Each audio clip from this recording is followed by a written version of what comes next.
oh, you went here, but it wasn't as nice as yours, or they do this and it's not as nice as yours. I'm like, all right, thanks for. I appreciate like you're my boy, or you know my brand, or you know what I've done, and this, that, and the other, and I appreciate the praise, but I don't want praise at the expense of someone else. Do you understand? I think people like that. Like, I'm not gonna go with that kind of mentality or that attitude. Like, give me praise or give my brand praise, but don't do it at the expense of someone else, especially someone else within the same bracket as me. Why can't we all rise together? So we're back again for another episode of the Black Food Tales podcast. As always, I'm your host, Lasimba Pink, and today I'm joined by another guest. Do you mind giving us a little introduction into yourself, a bit of backstory? Okay, I'm Chef D of D Chef Diaries. I do supper clubs and barbecue parties, and I'm a private chef by trade.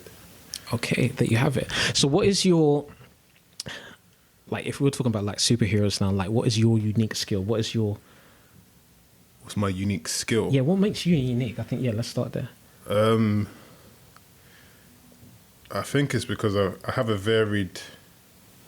a few skills or talents that not many guys my age have. So I can cook very well to a certain standard. I do poetry.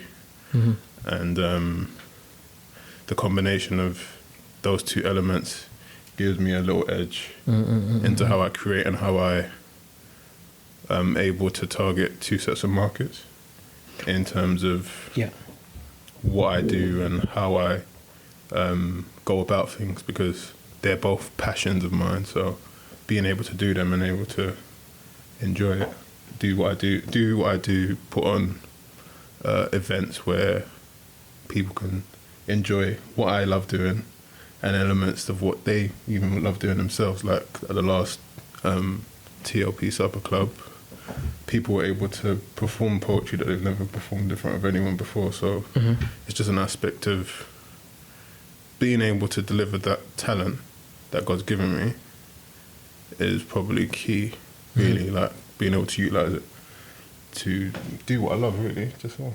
So when you say like two markets, what would you say those two markets are? So the art market in terms of putting on events, and fusing that with food, you're clashing to, because people will just go out and, like, for example, there's different events, sip and paint, people will just drink and do painting, and poetry events, you go to just poetry events just to go poetry jams, the jazz cafe, all of those places where people just go relax and have a poetic vibe. And sometimes it's the food of the venue that they have, and it's not necessarily up to the standard of what they want. Whereas hopefully with the food that we produce, people are able to have an enjoyable meal while being entertained, while also being able to network and interact with different people from different areas and different backgrounds. So, so that's, I think, what I am able to do, hopefully develop it going forward. If I'm hearing you right, I don't want to put words in your mouth, but I'm hearing that perhaps there's a bit more of a thought process that goes into your events as opposed to just the typical supper club. Because I was lucky enough to obviously go to one of your supper clubs. You gave abbreviation TLP, which obviously stands for Taste Like Poetry. I, like you said, I actually networked. I met some interesting people there. And the food was very nice. Thank you. Thank you. And also the poets there were very powerful. That's where I discovered this. Clicking. I didn't know so about this clicking thing. So, but it sounded like it really connected with the people.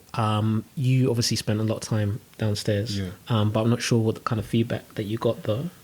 Feedback in terms of the vibe that it brought. It was enjoyable. It was relaxing. People were able to mix and blend and able to release, because we had an open mic element added, and that enabled people to just let loose words that they've had on their chest in a perfectly open space, but it was also a comfortable space.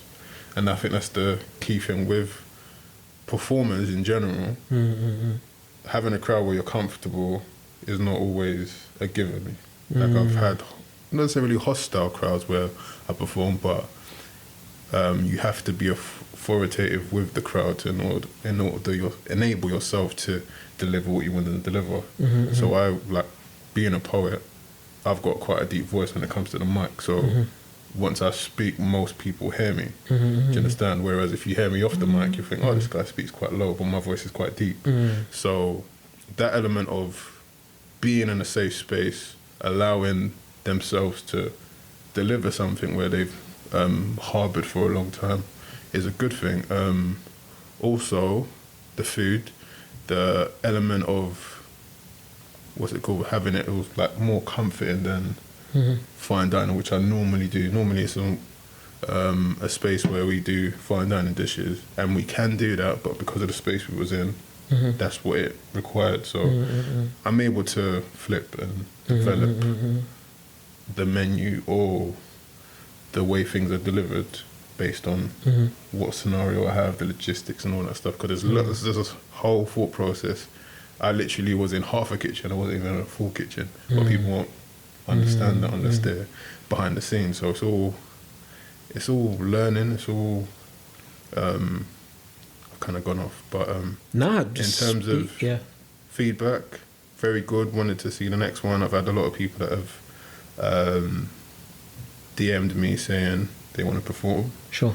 And they liked that they were able to perform. People that were there on the night, they liked the fact that they were able to perform, and they felt better about themselves in performing. So it's obviously maybe opened up an avenue for someone to take up, I don't know if it's going to be a career, but an element of a hobby where they can feel comfortable writing and performing. Because poetry is something that is an ability within everyone. It doesn't necessarily, everyone thinks poetry rhymes. Okay. It doesn't rhyme. Sure.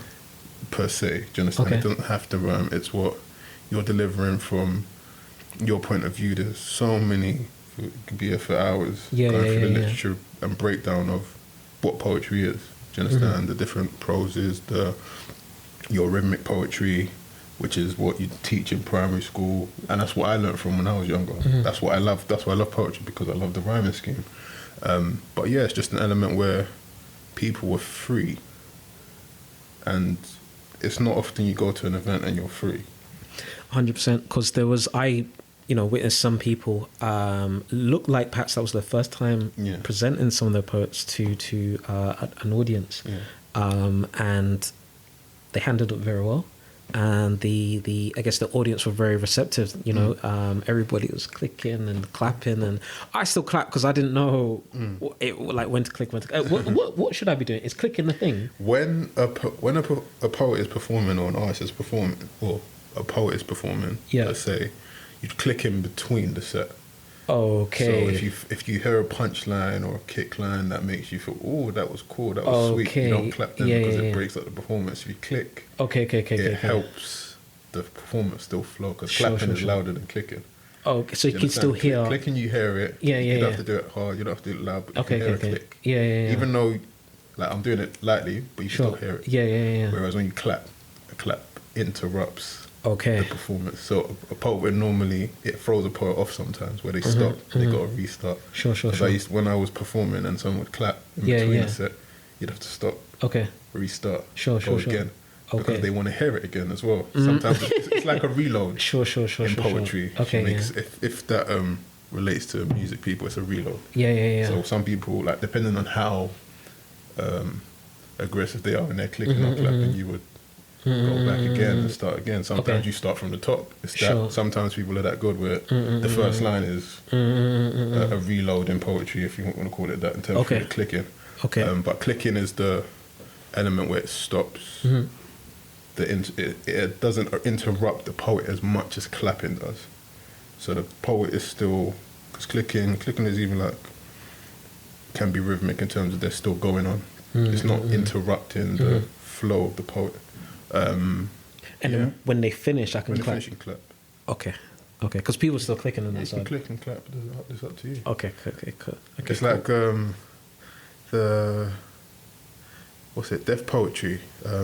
They clap at the end. Some people click in between. But you naturally clap at the end. Sure. But people will click. It there's no rule. It's not oh, you must clap or click. It's just a matter of during what I was shown during poetry performances is that if you feel something in the words that are said, click, don't clap because it interrupts the poet. That's what I was taught growing up, and that was when I was like 17. That's like, it's probably changed now. It's almost, I'm not gonna say how old I am. That's a few, almost a decade more ago. Do you understand? So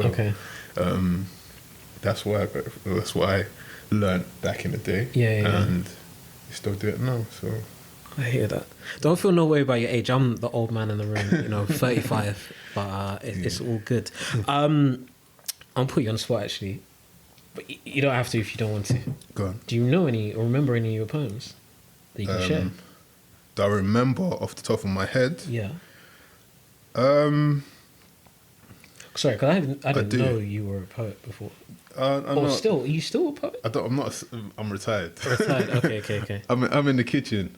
Sure. That's where I'm able to hone my skill and to do what I do. However, I do write thoughts, and they can flow into poems from time to time. Off the top of my head, I could do. I don't know off the top of my head if I'm going to remember everything. I've got my blog still. Yeah, anything that you could share with us. Let me see if I can. So, this is a very old one. Okay. It was my transition from poetry to food. Okay. So it was like my order to food. Let me just bring it up. Do you think like anybody can write? Yes. Do you think it's a talent, or do you think it's something that you can learn? It can be learnt, but there are people that have a talent within writing and delivering poetry. So performing and writing are totally different things. Okay. Do you feel that when you're performing, it's kind of you have to make it a spectacle to entertain? No, it depends on the artist, because people tend to see poets as theatrical in terms of how they deliver things, because they're influenced by Americans and the whole American vibe, or your battle poems, battle poets, and it has to be extravagant. Sometimes your tone can set how you deliver. Sure. Do you understand? There's British poets where their delivery is second to none. Can name names: Lionheart, Ben the poet. He does vocals and verses. His delivery is very deep tone, but it's very strong. Do you understand? But it's all about how you find your own self. Like, there's no, I think, copycats. However, there are people that do sound like American poets instead of sounding like British poets. That's the thing where the identity can be lost. You don't know who's from where. So with that, I don't believe it has to be theatrical. But it all depends on what kind of poet they are. There's love poets. There's people that are dark poets. Sorry, because I'm new to this. Dark poet. What's a dark poet? So the context of the poetry can be very gloomy. Okay. And can take you into a different place, a certain tone. Certain things make you, they're empowering. Like, there's guys that empower women. Poets. Very good at doing that. And that's where you get the whole yays and the clicks and the that's hitting the right spot in terms of, because majority of the time I think from when I've gone to shows, majority of the people in the audience will be women. Sure. Do you understand? They like to be serenaded by words. Words are very powerful to anybody, but especially to a woman. It resonates differently. Sometimes I can say something to the guys, but it would be perceived differently by a woman. Do you understand? In terms of me writing a poem, I could write a poem, the boys would be like, "Oh, that's sick," but then a girl would be deciphering different elements, and that's what I've noticed over time, where the guys might say, yeah, that's cool, that's it. The poets that I know will decipher it, whereas a woman will tend to like hold on to certain words or take out certain elements of your poem that resonates with them. Do you understand? So it all varies, like how you deliver, your tone, the words you use, the wordplay, delivery, punchlines, reloading things. Some people do ad libs. So it's like poetry is the baseline for music in terms of its words. Like you have the beat, but you can the beat makes a song or whatnot, but you can still, most of the words that are written on paper that are sung or spoken is poetic in an element, for me personally. Let me not say it is in general before someone slates me, but yeah. Nah, well, you know, this is what makes this whole thing beautiful. Like, everybody can have opinion, right? Yeah, 100%. The reason why I was smiling earlier, I guess for people listening, I wouldn't have seen the smile, but when you mentioned that a lot of ladies responded to like the clicking and stuff, if you say something, I guess, impactful towards them, that actually happened at the event I was there. So apologies, I don't remember the first gentleman's name, but he said a very, very strong poem. I think that's who it was. It was really powerful poem, and all the ladies were clicking. And what's interesting as well, my audience, whether it's the podcast or it's like Instagram or perhaps maybe not YouTube as much, but generally it's perhaps about 70 to 80% women. Okay. And when I look at like supper clubs generally, or just people that are looking at or liking food related things, is the majority women. Okay. Do you find that you have a high female audience for the things that you do around food as well? About 75%.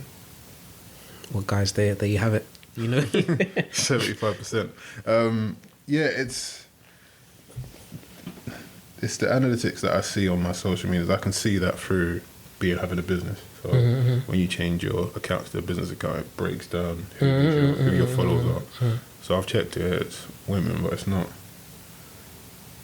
It's not the fulcrum of who comes to events. Okay. Sometimes it could be.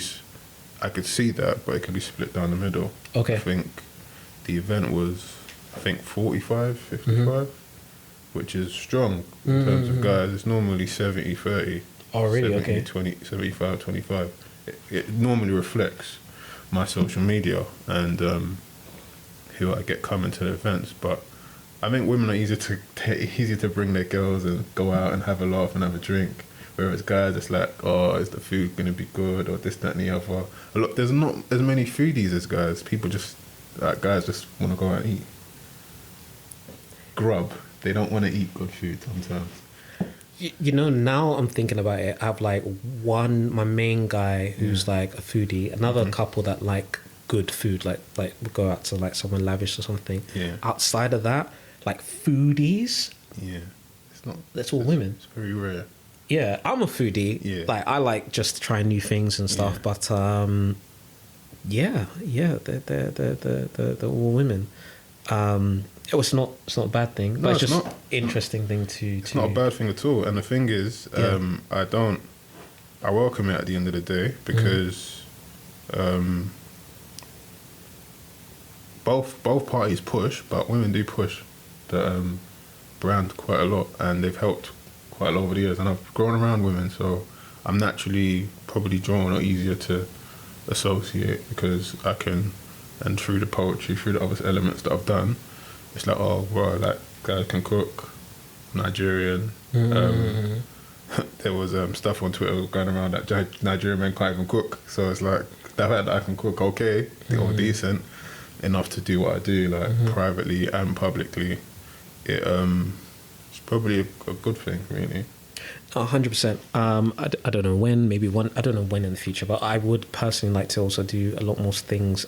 Just targeted is the wrong word, but for women. Because I find personally, I'm not sure what your comments were, but my experience is that there's a lot of movers and shakers of people trying to like push boundaries of women. Yeah. Definitely, and I admire that. Yeah. You know what I mean? Because they obviously have a lot more. I just finished a book actually called The Third Door, and there's a part of it when it touches on the challenges that women face, and they obviously they describe there's a meme where there's what meme was this? So basically there's a white guy, right, and this is loosely what it is. There's a meme. There's a white guy, and there's like, I don't know, a stretch of road or something, perhaps like a meter or a mile or something, or something long. Yeah. Next to him, there's a woman who in front of her has got like barbed wire, a fence, I don't know, spikes, all that kind of stuff. And basically, the white guy says to, I think she might be a black woman, I don't know, but it's basically saying to her, "What's wrong? It's the same distance." Okay. Obviously, not taking into account all the hurdles and stuff she has to go through and stuff. So, they all have their challenges and stuff. So obviously I admire them for pushing through that. Yeah, you know? And they're very good at pushing through and uniting as women. Like, I've seen a lot of successful events carried out by women, and some of them you don't even know about. It's literally word of mouth that's carrying them. And women like to talk. Yeah, 100%. Yeah, so if they're sharing something that's empowering, makes them feel good, it enable them to get into business, or it may enable them to find a career path that they've been seeking to get into, but they didn't know how. And they meet a bunch of women who are in powerful positions, or know someone. It's who you know at the end of the day nowadays, more than anything else. Like conversations I've had with like a young lady within the music industry, where she was just like in a position where she didn't know where she was going, what she was going to do, applying for all the kind of jobs in the world, and then she just said to one of her friends, who was an artist, I said, "Yeah, I want to get involved in the music industry," and literally from there, her friend got in touch with people that were in the industry, and she's an artist manager now, so of big names. So it's like there is a pull and there is an ability within themselves to get them to the right levels, where obviously she's good at what she does. It's not like, like whatever all the stereotypes or connotations that where women get into good positions, they do X, Y, and Z. Like, she really worked hard and got to where she needs to get to. So like, I like that element, and there needs to be more men that do that, to be honest, because it's like some men get to a position that they don't know. I don't know if they don't know how, or they want to stay in their position because they think that another male counterpart of the same colour is going to take their position or whatnot. But do you mean like a brother doing that for another brother? Yeah. To bring like the mandem together and stuff. Yeah, like this, because I know a lot of my Asian brothers where they'll bring their boys on more times than not. They will all be working in this, or not all, but like let's say 3 or 4 of them are working in the same corporation. Then one's at the top, and then obviously he said, "Yeah, let me train you up and do this and do that," and they do well at that, progressing each other. Like, I don't want to be, like, for me, and I've always told this to my brothers, that I don't want to be the only millionaire or billionaire in the room. God willing, I get there. Do you understand? I don't want to be sitting down thinking, "Oh, I wish I said this." I just say it. Like, normally, at least once a month, I'll put in a group, say, all champions. No, 100%. I agree with that. There's a quote, and it will kill me because I'll remember after we leave where I heard it, but something about nobody wants to pay for all their friends to go on holiday, meaning that when you rise to the top, you want your boys they rose to the top as well. Yeah, so you can all go and, go enjoy. You don't want to be this, like you said, the one millionaire and all your friends, I don't know, they can't do what you do because you all come up together, so everybody can come up. And it's funny what you say about the Asian culture as well, because I agree, and I witnessed that firsthand in that I went to a predominantly Asian middle school, and I witnessed that closeness within their community. And I remember at 16, I worked in Sainsbury's. And on the Sunday, I think it was like time and a half or something, we get paid. And so basically, there was like, I worked on the checkouts, and it was mainly Asian, my colleagues and co-workers and stuff.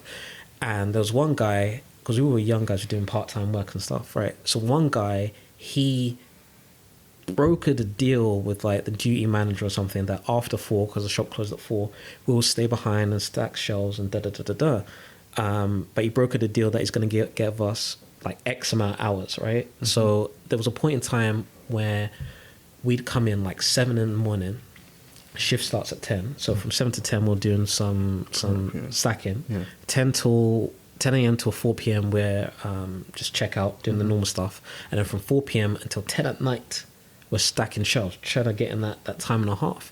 So then one day, like the duty manager came and was like, no, we like budget cuts, whatever, we've got to reduce the hours and stuff, right? Mm-hmm. So I only can take you, and you. Mm-hmm. Do you know what I mean? There was probably an army of like 10, 12 of us, or something like that. So this Asian guy said, with our brothers, as all our Asian brothers, obviously me thrown in as well, was like, yep, if we all don't get it, no one's doing it.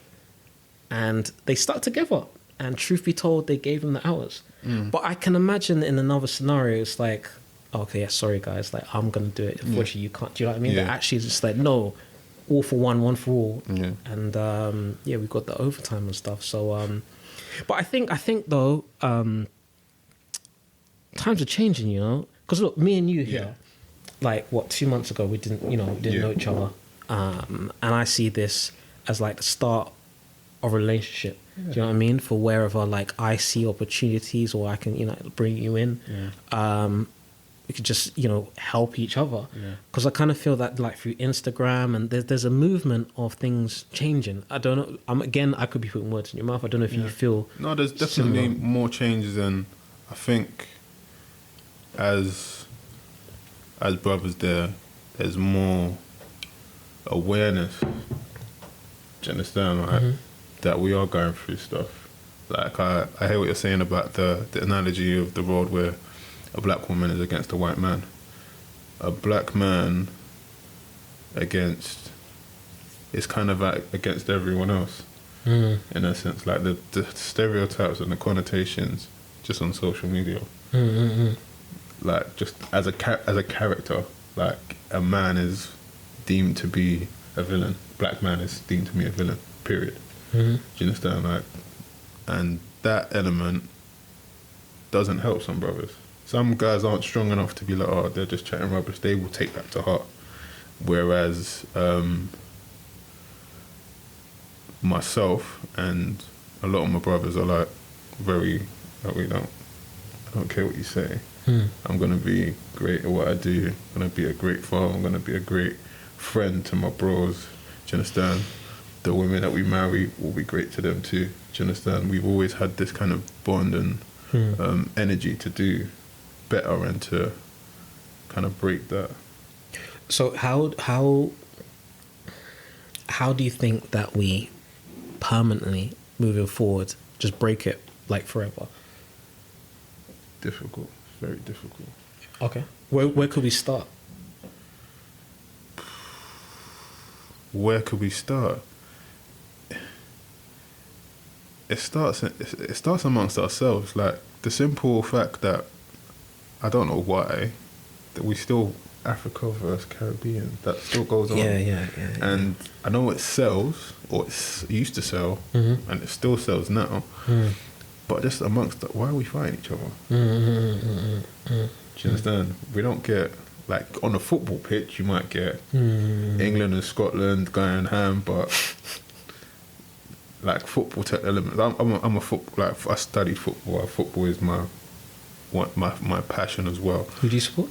Man United. Okay. Yeah, unfortunately, right now we're going through a very, very, very bad patch. But yeah, that's for another day. No problem. I can't say that my team isn't doing too well either. So that's all right. I don't know who they are.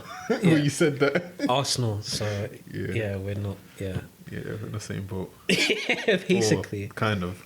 You had the chance, but yeah. Anyways, we'll leave that one alone. Yeah.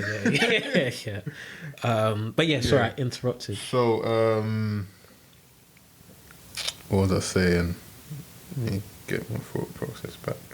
So speaking on how we can like break it down. Push each other, promote each other. Obviously, if someone isn't good at what they're doing, tell them. I've said this, like, give someone constructive criticism. Don't just slag them behind their back. Don't just attack them. Take the time to go in their DMs or give them a call. If you know someone that knows them, tell them about, oh, yeah, you did this right, you did this wrong. We don't critique. We attack. That's fair. Do you understand? So I think we attack more than we critique. And critique is not something we take well anyways, or most people don't take well. For me, for example, an event that's gone by, I just think, all right, cool. I need to take all the critique, and I asked questions.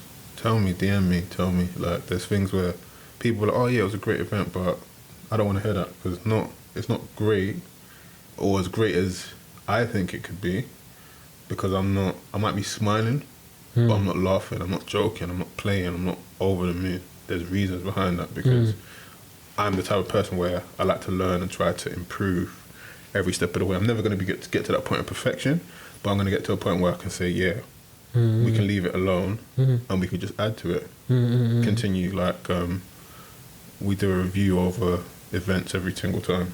Okay. It's like, all right, what went well? How did this venue help us? How did it deter us? What did the crowd need? What happened? How was timing? How was plating? Do you know what I mean? How was the food? How were the artists? Do you understand? There's ticks here and there, but we get rid of all the X's as much as possible. Even in terms of when you do get to a point where, all right, it's almost seamless. Yeah. But you might be 5 minutes out here. Why are you 5 minutes out? Somewhat like, to us, as a community, 5 minutes is nothing. But to other people, 5 minutes is a lot of things. I might need to get to, like, for example, let's say you're doing dinner service for lunch. 5 minutes matters. 5 minutes might be my walking time to get back to my desk in a corporate job and I'm the CEO of the company. Do you understand? 5 minutes could be me missing a flight. 5 minutes could be me missing, do you understand, like, an interview time. All of those things, some people don't see the bigger picture of. So that's why I'm like, as I'm doing what I do, I'm still thinking, how can I change? How can I develop? There's so many things where you can just be like, oh yeah, I've got a lot of money, I'll do it. But it doesn't necessarily work like that. Because I've had money and done it and still not gone right. So with what you're talking about, that desire to improve, that desire to be better than where you were before, for anybody listening that's, you know, interested in following your footsteps, do you have any advice for now?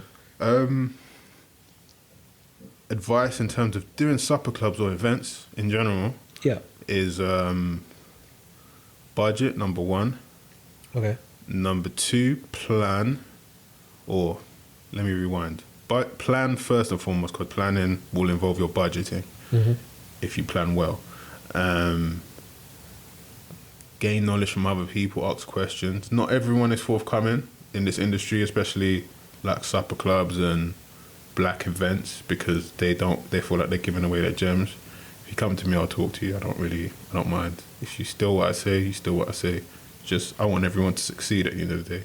No one is going to deliver your product or your services the same way you do. Do you understand? They can be a cheap imitation, they could be an exact replica, but they're never going to be you. They're never going to come up with the ideas. They're never going to come up with the thought processes or the visuals that you're going to give on a plate. They're never going to do that. They're going to try and copy it, and good luck to them. At the end of the day, you have to be diligent. You've got to do your due diligence. You've got to test out certain things. Like, for me, I'm probably an example to younger people that have come to me and asked, oh, how do I do this? And I'm like, yeah, you can do this, but you need to make sure X, Y, and Z. And I've even got something that was given to me when I had a very successful event, but it was very poor. So when I say successful, it was successful in terms of there was 90 odd people there. Oh, wow. Which is massive. Yeah. It's good. Massive. But I didn't know anything about structure. Okay. I didn't know how to control the amount of people, even though, or I did know to an extent, Yeah. but I didn't know how to train my staff who weren't really staff. They were friends, so they're not in the Sure. restaurant industry, because we were doing pop-up restaurants. Pop-up restaurants are different to Cybercamps. You're expecting a restaurant. Do you mind sharing a story about? Yeah, so we had, I think, our second event. Yeah. And I think, another one, don't think you're too good. Mm-hmm. Don't ever think you're too good. I thought, oh, your first one, we did great. Boom. Second one, I thought, yeah, I'm the champ. Okay. For when I said that to myself, Sure.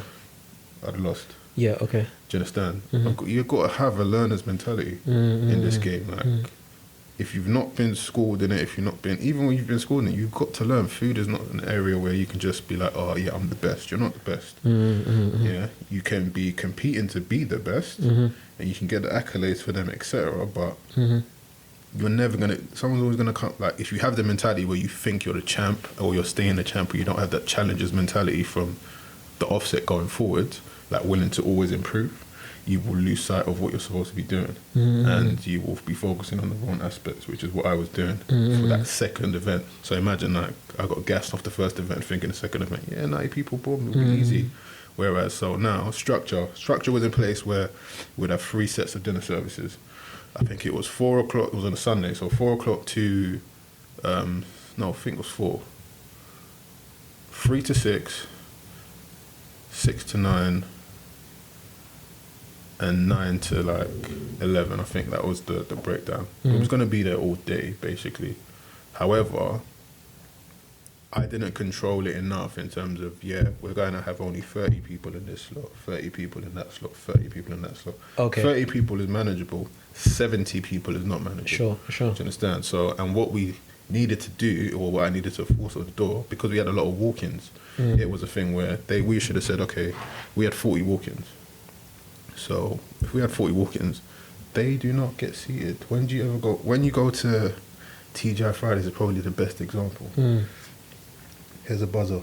It might be 45 minutes, it might be an hour wait. Sure. If you love the food, you're going to wait. Yeah, of course, yeah. So they don't get priority, whereas those people are getting priority over people that have booked tickets. Do you understand? So that's where structure comes into play, planning comes into play. What do you do when you get that many covers? You have to be able to.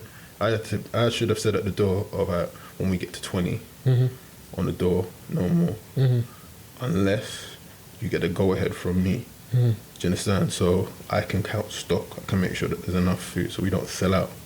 I don't like selling out. Sure. Okay. In essence, like I'd rather sell out knowing I've sold all tickets. That is the benchmark. Yeah. That is everything. But in terms of walk-ins, you can't sell out because you lose out in terms of the people that have already booked. If you do it that way, in terms of just letting anyone come in, free fall. So with that, it should have been those 30 people, 35 people that I think it was, that hadn't booked.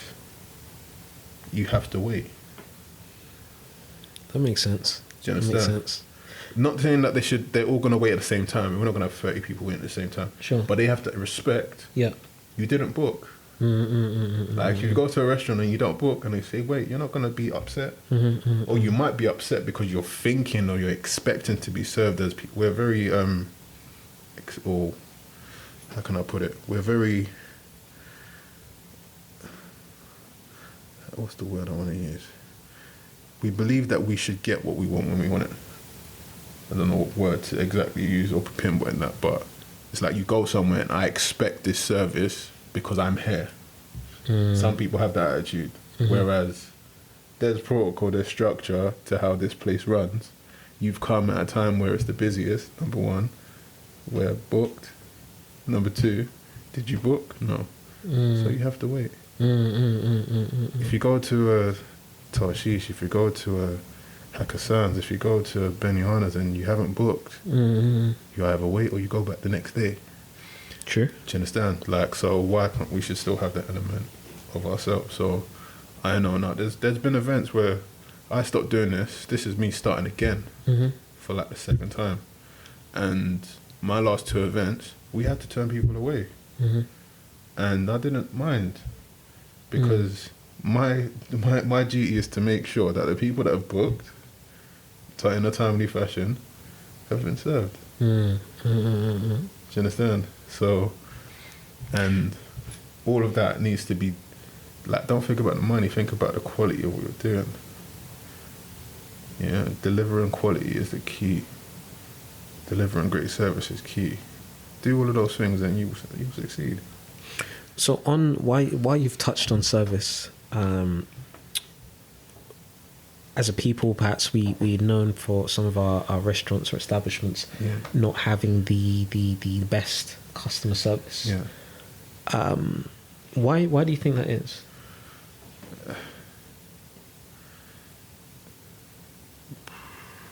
Some people are underpaid. Some people are doing, or within certain establishments. If you're not a chain, you're not really trained. That's an interesting way to look at it.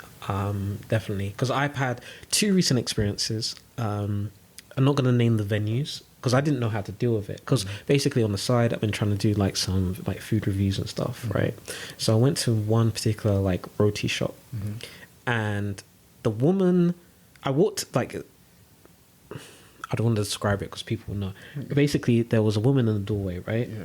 And then I was like asking, okay, you open, you closed, whatever. Yeah. And then the woman, not looking at me, just like almost barked, like, no, we're closed, kind of thing. I was like, oh, okay. But then there's a woman behind her being like, oh no, what do you want? Yeah. The woman in front of me is not moving out the way to allow me to come through. Okay. And then I get to know that it's her shop, right? Yeah. But she's not acknowledging me, but she's in my way, while the other woman's trying to reach over her to serve me. Yeah. But the woman's just being just like rude unnecessarily. Do you know what I mean? Mm-hmm. I understood later that, okay, it was closing, you know, perhaps I try where I can to like deploy some empathy, like, okay, maybe she's tired, maybe, you know what I mean? But not everybody's going to do that. Mm-hmm. Do you know what I mean? I also had another situation where I went to a restaurant in Brixton. Yeah. And I queued up, right? And there was witnesses, yeah? So this is no word of a lie, right? I queued up for some food. There was probably about 3 people in front of me. I got to the front of the queue. The woman behind the till then served the one behind me, the one that came in front of me, and another one behind me. I was so amazed that I thought, wait, is this for real? Because I was like, let me watch to see if this is actually going to continue. Yeah. She continued serving people. I was this close to flipping, but I don't know if you can understand this. I didn't, because I didn't want to be that angry black man shouting. Because I was like, it's now obvious, because I'm right in front of the counter, that you're avoiding me, kind of thing. I can't remember what I did. I think I maybe got some food elsewhere, or I stopped and made an order. I can't remember. But post that, like some people at my workplace, I told them not to go. And my thing is that, like, for both of these venues, I went a second time, I got great service. But the thing is that there's lots of people just won't go back. Yeah. And for the second venue where I went to get something, that worker who was having a bad day or who knows what, that could ruin someone's business, you know, if you're not there. Mm-hmm. Do you know what I mean? And I actually told people, I remember I had some friends, they were going there, I told them, do not go to this place because of da-da-da-da-da. Yeah. And that's how it can ruin your business. Yeah. Which is a sad thing.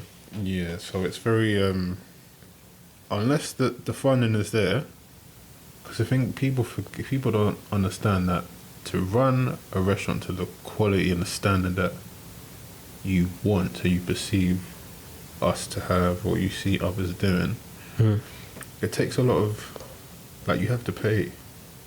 Like for example, I went somewhere for my birthday. I was taking somewhere for my birthday, and the service was immaculate from start to finish. Immaculate.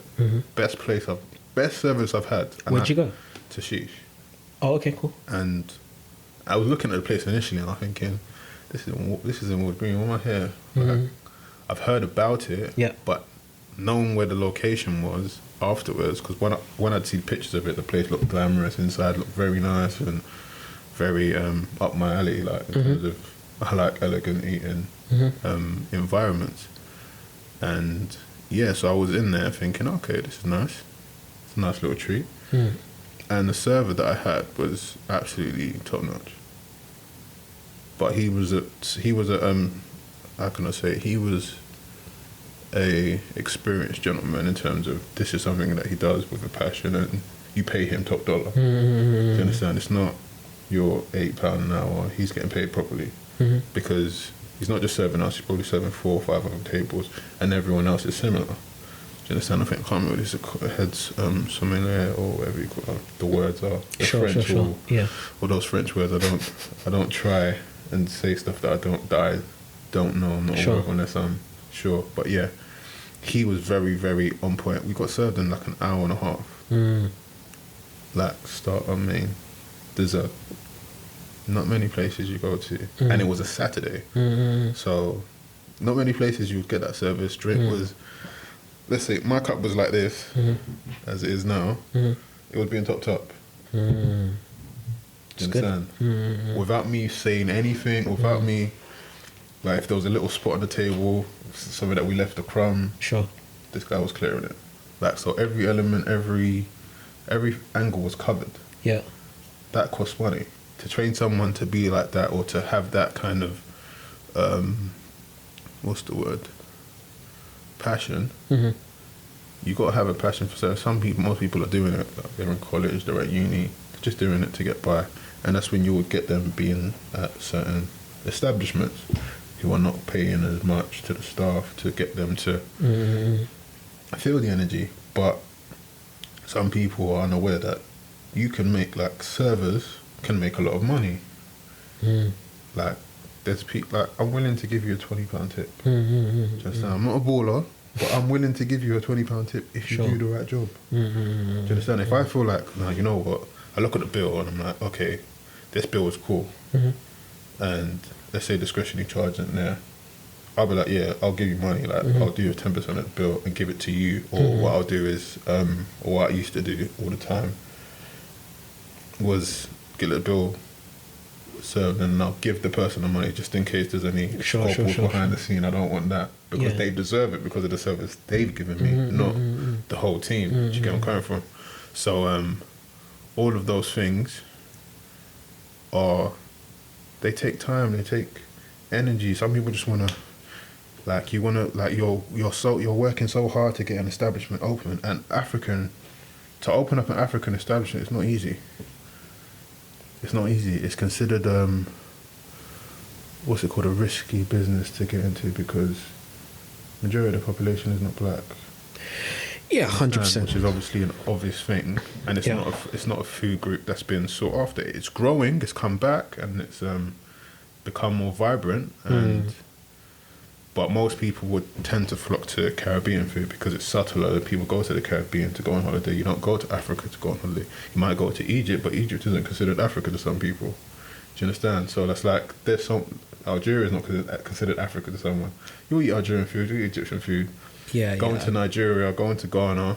Ghana probably is more so acceptable because the people are a lot friendlier and welcoming. It's the truth. Like, I'm not. Let's not sugarcoat it. They're the truth. It's the truth. Like, Ghanaians, generally speaking, are very welcoming. No, the only reason I'm giggling is because I spent some time out there, and like it's 100%. That some of the nicest people. My title, the whole "You're Invited," that's based off my time in Ghana. People sharing their food and being like, "You're invited," kind of thing. So, I get it. But I just don't. I don't know. Like, I just giggle because like. Other people might be like, no, my country's friendly, and no one's saying that your country is. No one's saying that anybody's country is not friendly. Sure. However, the connotations and the stereotypes behind certain countries paints a bad picture. And I say this is not just from white people or Europeans saying it about us. It's about us saying about each other. We seek to, like I said, we seek to attack, not to correct.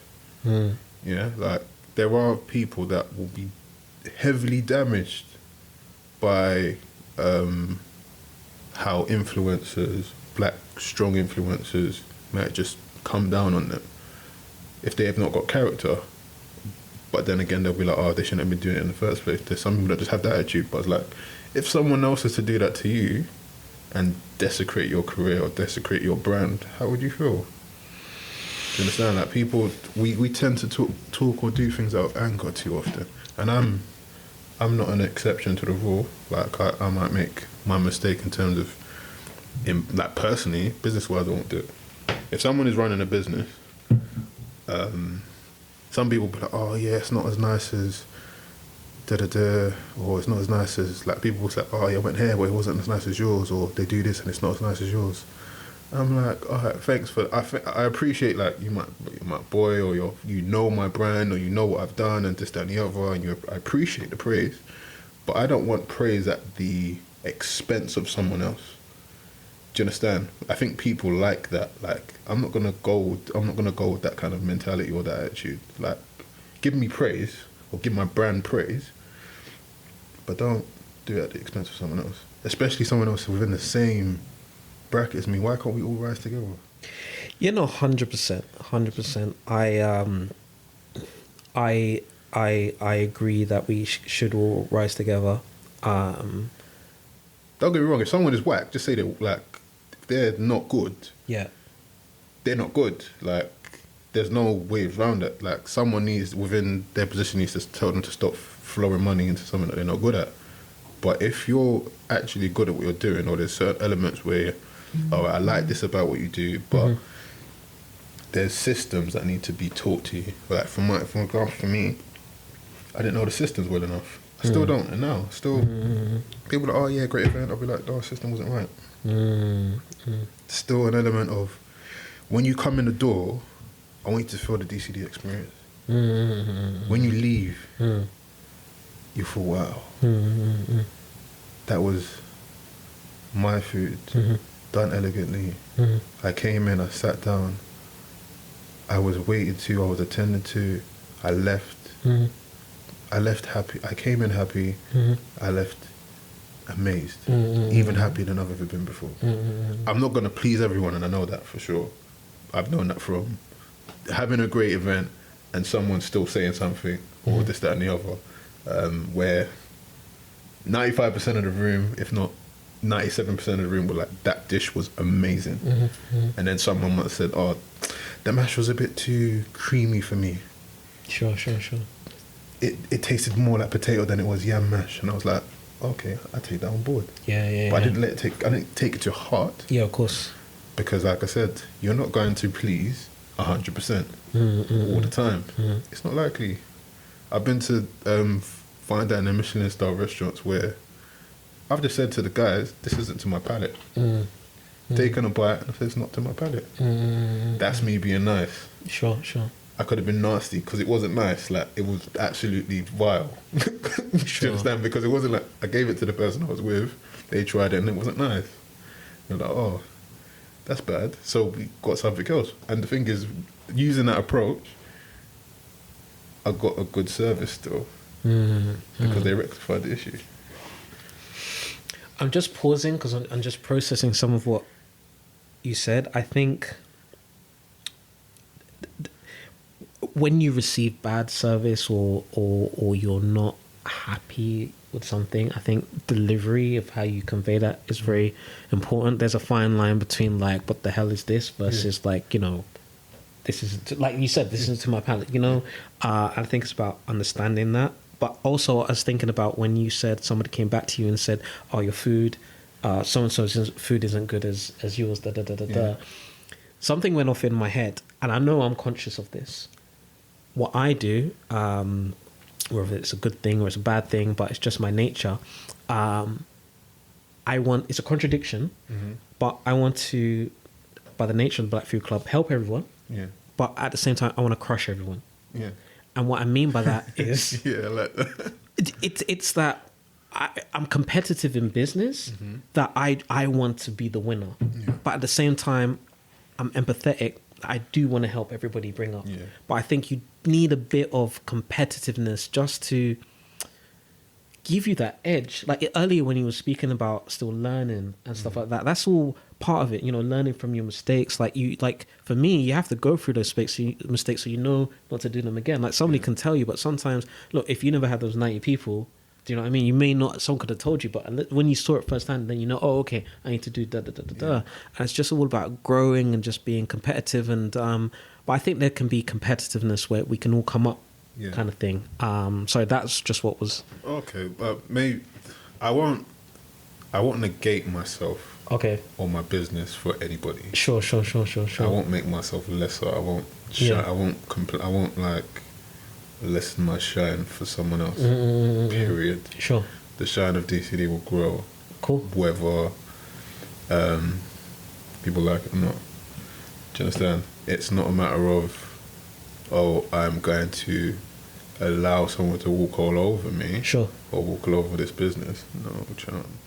So I want to ask you something actually, just to rewind a bit. When you spoke a bit about experience. Yeah. Because what I witnessed when I was lucky enough to be at your supper club, you spent the majority of the time, I guess, downstairs in the kitchen. And I guess you had, members of your team who were on the floor, and I feel they did exceptional job of delivering good service. I was going to use the words maintaining your brand, but I don't know what it should be. Just what I experienced was good. Yeah. So I guess my question is, how, or for I guess people listening, how did you get people on board to ensure that they delivered it in your image, how you wanted it to be? First and foremost, before I would just cast the net out and be like, yeah, I need help. Then I looked at people and how they are around my brand, how they are around when I do events or when I put a post up and, oh, Dad, you should do this, you should do that. Seeing someone's character, whether they're really for you, whether they're really for you winning, or like even, for example, the conversations, I have a conversation with most of these people, most of my friends. A few people have come and approached me and been like, yeah, when you're doing something, I want to help. That one I take a bit with a pinch of salt, because I don't know whether you're looking to, you might be a mole, you might be from someone else who's trying to see, oh, like, how is he still doing what he's doing? Like, so it's all about character and seeing how they perform in the light. 1 time, 2 time, people have been with me for years. And wherever they need me, I help them as well. It's a thing where we help each other. So I have a good small team around me that help me for events. And I've even had to let people go. Oh, really? Yeah, so it's not the people that have been there from the beginning, not there now. Without, making it personal or naming names, you don't have to share, but is there a reason or a scenario which would push you to having to distance myself? The thing is, I'm a nice guy, sometimes too nice. Okay. I'm trying to become a bit more business oriented. Sure. Listening to like Gary Vee and oh my guy, and saying that the key thing is when you're hiring someone, you can make as many errors as possible. You don't make an error when you're firing someone. You know exactly who they are, what they are about, and whether they're for you and whether they're for your business. Yeah. You remove the worms, but you remove the snakes and the weeds when they show their true colours. That is the essence of being an entrepreneur man and a business person as well. So with that, there's certain people where they might say, oh yeah, like when is your next event? And I won't. They'll probably, if they listen to this, they'll probably be like, oh, like, so when I'm not blanking you. I'll be like, my event is, I won't tell you the exact date. My events are in September. My events are in April. You don't need to know that information because you're not bringing what you need to bring to the table. Do you understand? Like, there's certain elements where, another thing is I've got a two chance rule. Okay. If you do something twice, you're not doing it a third time. We're not working together anymore. Do you understand? Like this, and I have 3 or 4 avenues for my business. I do cooking classes, I do private events, which can be small, intimate or large events. I do TLP, and I do the barbecue parties. Yeah, so the barbecue parties kind of run themselves to some degree. or before they would. Like, I'm going to go back to the platform or the system I had before, which just worked and it was seamless. TLP, Taste Like Poetry, it's a work in progress because of the element of artists. Sure. How it delivers on stage, how long a set is. It might be short, it might be longer. All of that needs to tie in terms of controlling the aspect of the food that comes out. If we are, what's it called? When it comes to private clients, do the people that have show up, because I will tend to spend money on those people because someone is paying me X amount of money to do a standard of service, which is like above and beyond what, like for example, a client could pay £100 a head. I'll just throw a figure out there. This isn't necessarily what it is, or it might be more, it might be less. I will not divulge. I will not divulge that kind of information. But that is the kind of pay packet where the service needs to be immaculate. Of course. So the people need to be trained exactly in what they're doing in terms of how they're playing down the cutlery, how they're taking the cutlery, the plate from the table, how they're serving the guests, how they're pouring the wine, how they're pouring the cocktails that we deliver. Like all of those things, all of those aspects. There's systems in place where you need to make sure that everything is run to time, to schedule. I've got 5 hours. Sure. I can't do 7 hours of someone who's got ample amount of money to have used someone else. Do you get where I'm coming from? So we got 5 hours. If I say I'm going to be there for 5 hours, I'll try and be there for 4.5 hours. Because I don't want to be in the hair. Do you understand? I don't want them kicking me out the house. That's interesting. Yeah. Do you understand? So, and I've had an element like that where, but I was trying to make sure I was thorough. I don't like. So if your house is clean already, when I get there, it needs to be spotless. Sure. So I'll just make sure everything's all right. And they were a political figure. Okay. Yeah. So I didn't want any stain on my reputation or my name. So I was like, oh, this guy just wanted to get out of the house. They just want to smoke cigars. So let me just get out and get my stuff and go. But I was being like very precise because I found out more or less on the day who they were. Yeah. But I kind of, when I drove into the establishment, I said, yeah, this isn't normal. This isn't normal people. This is like political, presidential people that I'm cooking for. So all of those things need to be taken into consideration, like in hiring or working with someone to deliver what you want to deliver. Because at the end of the day, when, like you said, the staff that wasn't serving you, they're not paying. They're not paying themselves. Do you understand? They're being paid by someone else, and that person could be an IB or could be somewhere else thinking, it's great, but someone had a bad day and they've ruined 10 potential customers because you're one person and you can speak to 20 people. 100%. Do you understand? If not more, they'd be like, oh yeah, you'd be like, you can put that thumbs down on someone's post. That place is horrible. Especially if you're a blogger or a vlogger, you're gonna tell. Do you know what I mean? As many people as you can. People. You know, so thousands even. Negative news travels fast. 100%. I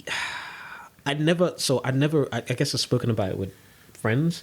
I never shared that, I guess, on the platform. Even today, I guess I didn't name the venues. I didn't know how, because again, I don't want to bring down anybody. No. Do you know what I mean? I didn't want to bring them down, but it's at the same time, it's like you can't do that. Yeah. So I don't know the answer of how to handle that. You know, at the same time, I want to be obviously transparent to the audience about what's good and what's not, but I didn't know how to deal with that kind of thing. So, your private chef work, does that take you all over the country and stuff? Okay, cool. I guess you do a lot of celebs, influencers, stuff like that? Not necessarily celebrities. I've actually just mainly done CEOs. Okay. It tends to be the people at the top. Okay. Sure. So, and they want top-notch stuff. Like there's artists that I've worked around and worked for. Like I've done like meal preps for artists, producers, where they're busy and they're like literally like, oh, I don't want to come home and there's food in the fridge, and they just literally heat it up. So what kind of things, like, so when you're doing like the private chef, like what kind of dishes would you cook? Depends on what they want. So if they want something British, I will deliver something British. If they want something African contemporary, I'll deliver that. If they want something Caribbean contemporary, I'll deliver that. So, all right, give us a little sample, like British contemporary. So British contemporary. Even if it's just one meal for each. So, okay, for each element. So there's one that kind of is liked quite a lot, which is the scallops. Okay. Seared scallops with bacon and tomato jam. Okay. On a rocket. And a bit of rockets, which is normally served on a platter. Sure. To share. A main dish, probably the rack of lamb with this is where I add little African or Caribbean elements. I'll put Jamaican sweet potato, Jamaican sweet potato mash. Okay, yeah. With asparagus and a nice red wine jus. Sure. They like that. Dessert. Sometimes it's something simple. It might be a cheesecake. It might be what's it called? There was an eggless cake I'd made for a client. Yeah. A chocolate eggless cake with lychee ice cream, which was made from scratch, and a chili berry jam. Okay. As well, so some British dishes. Yeah. French dishes, I'll throw an element of spice or culture in the dish where I can. Do you understand? So while you're touching on that, like last week with some people, I was in like a big debate regarding, I guess, commercialization of African. Well, it's African food, the topic, but we can, I guess, extend it to African or Caribbean. Yeah. Do you believe that in sharing food, these dishes should be like straight African or straight Caribbean? Or is it that we need to adjust to the local palate to introduce new audiences to it and commercialize those dishes? Does it need to be... So the question basically, does it need to be authentic or watered down? Yeah, that's, I guess, a blunt way of putting it, yeah. Okay, so authenticity sells to its people to some degree. Like, you'd go, and that's all about branding and of the countries as well. Like, is your country representing the way where you want to go? Do you want to go Nigeria? Do you want to go Ghana? Do you want to go Cameroon? Do people want to go there? The real authenticity is in the country. Here, things are watered down. You're not going to get every single spice or everything that's there. But I think in order to achieve global dominance, you have to lessen. You've got to remove some spice. You can't be having pepper soup to the level that you're having at your African parties. Yeah. Giving it to someone who's who's the spiciest thing they've had is black pepper. Because sorry, go on. I've had I used to cook for kids in schools. Yeah. And I think I put a dash. When I say a dash, like, this is a dash of pepper in what's it called? An oven tray of chicken that is probably about 50 or 60 pieces of chicken breast. Yeah. Just literally. Sure. Like a Salt Bay on the top. Yeah. It was like, yeah, this is too spicy. Oh, is it? Okay. Do you understand? So there are palates where plain is best, and they're not used to flavour.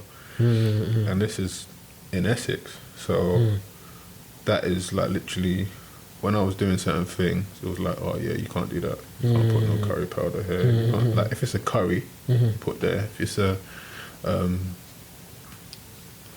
it's a dish where it needs it, then yeah, and it's towards the country, or it's in Asian food, or it's, that's all he really did at school. Asian food, everything was mainly British or American. Do you understand? So the palette of, I said, people need to remember that the representation of the country that we're in right now, this is not global dominance yet, but let's say where you're at, like where we are in the UK, not everyone is open to trying pepper, for example.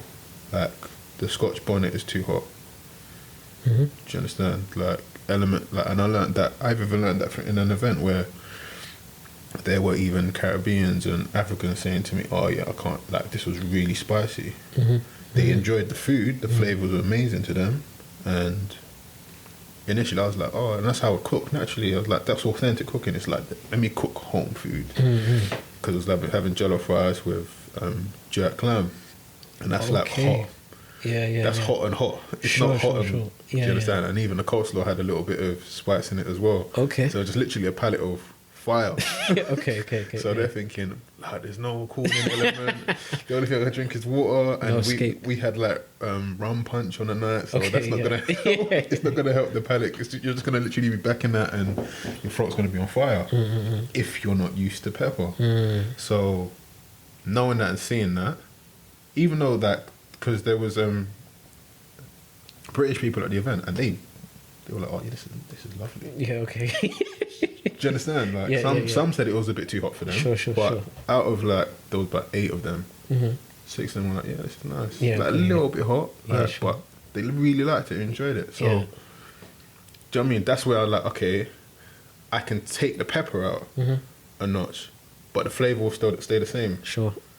Do you understand? The pepper is not necessarily the flavour I've seasoned it, the stock I've used, and all of the fresh herbs that I've used to make the jollof or to make the dish will remain. Me taking it down a notch in heat, it's not taking away from the flavour. It's removing the desensitization of your mouth. You understand? Sure. Authenticity is good with certain things. Certain things have to be authentic, period. But there's certain things where you can strip back and water down to a certain degree certain elements.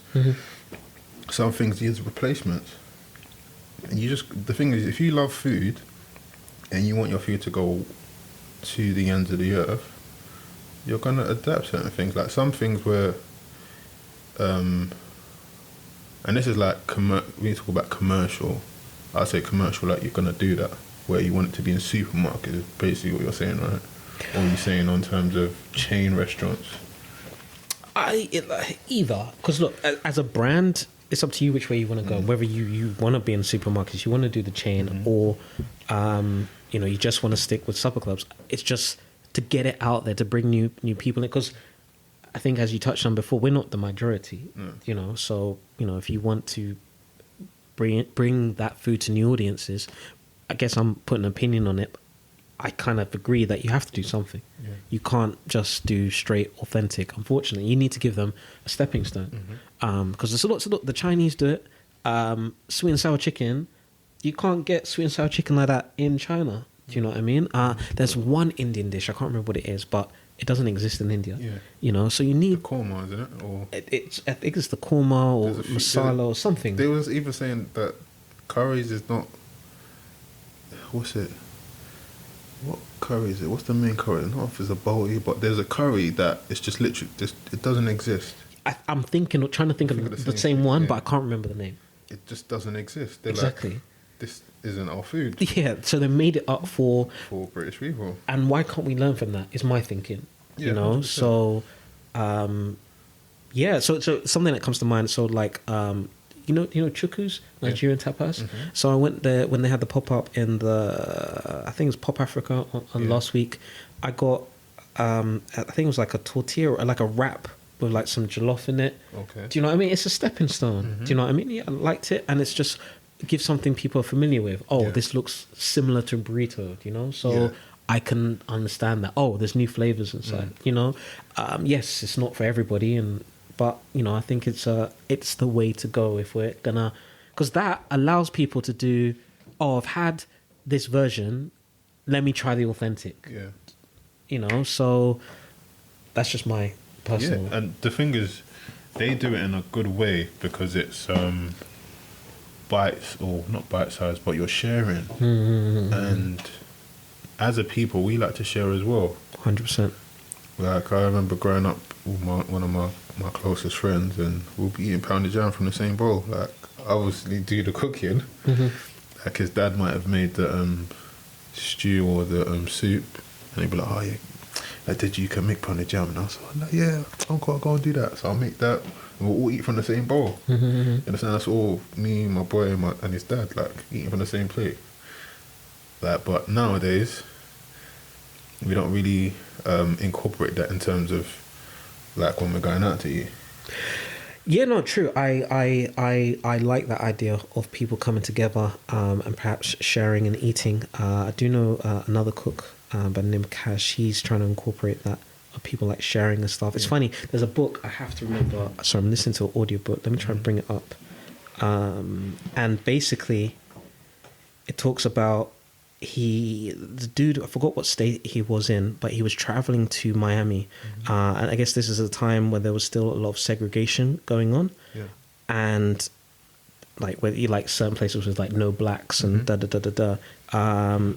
And the book is called 1 second.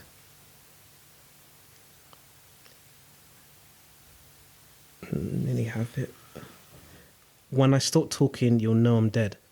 And basically, he was saying on his journey, like, they ran out of money, right? And then the dude was white himself, but all the white people seeing him, I guess, and his friends all poor and stuff, would shoo him away, like, "I'll go away." And he said that were white people on one side of the street and all the black people on the other side of the street.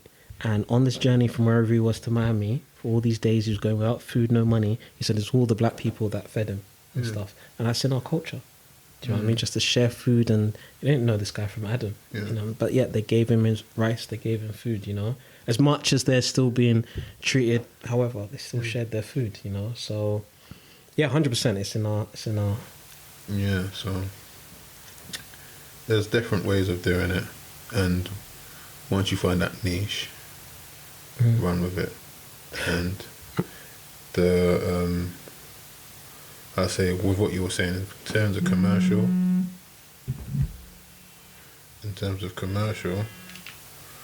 you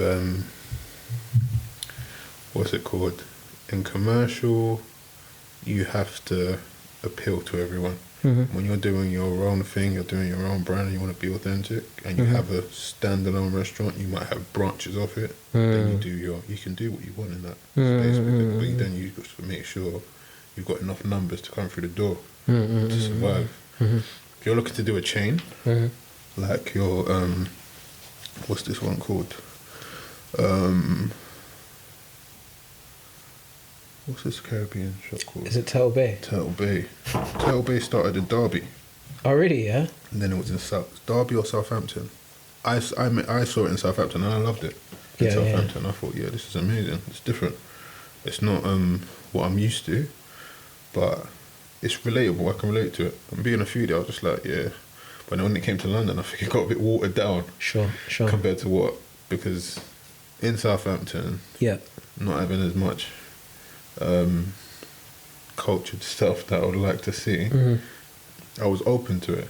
But yeah, like commercially, you might have to do things that resonate with the people that are going to come, which are not necessarily you and I. No, I agree with that. It's just interesting. So that reminds me of a story of, so I got a meetup group, and the first meetup I had, I think I arranged it at Turtle Bay. The idea was like, I wanted to go from restaurant to restaurant, you know, we will go just try, you know, kind of thing. Because I made the first one Turtle Bay, the abuse I got in some of my private messages, whatever, like it's not authentic, why are you going there, da da da da da. Some people like logged out or whatever. So serious. Yeah, but food splits people like that. Yeah, you know, it's like sport. Yeah, do you know what I mean? Like you're playing with some people, you're playing with their heritage when you do something to a dish. Do you know? Like, yeah, I heard that. It can, especially when it comes to things like the jollof rice. You know, some people get offended. Do you know what I mean? So I get exactly how people feel. Yeah. I think you touched on it earlier. Where's your background? Where are you from originally? Nigeria, cool. Were you born there, born here? I was born there. You're born here, okay. And do you feel the majority of your influence in your cooking came from Nigeria? It came from It came from Nigeria because when I grew up, when I was about 8, I got thrown in the kitchen Okay. for asking where's my food.